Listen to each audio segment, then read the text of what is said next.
What's up, dudes? It's your boy Java from Chillax, and today I'm going to teach you how to automatically be a beast at animation. Like, I'm talking like make amazing animations in just a few minutes, like beating Pixar, Disney, DreamWorks, everybody.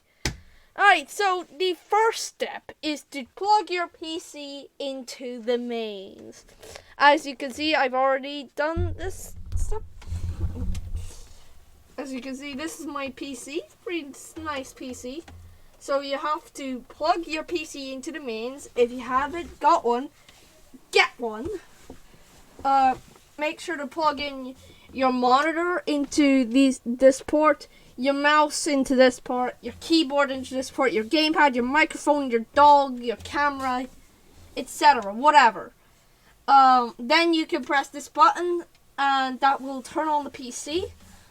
The next step is, once you get to this screen, you should click, then drag up, and then enter your password.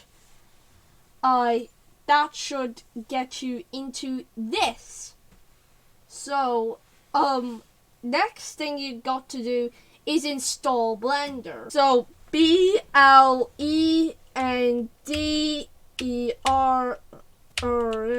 No.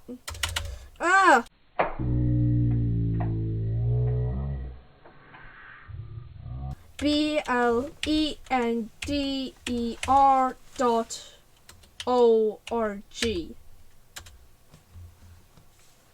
Then you click download up here and you click download Blender. The next thing you got to do, once you've installed Blender, you got to home. It will appear here. You simply double click it, go through the install process, then you should have Blender. So your next step is to double click on the Blender icon. Looks like I'm out of time. Looks like we'll have to wait a little while longer for part 2. Thank you so much for watching, and April Fools!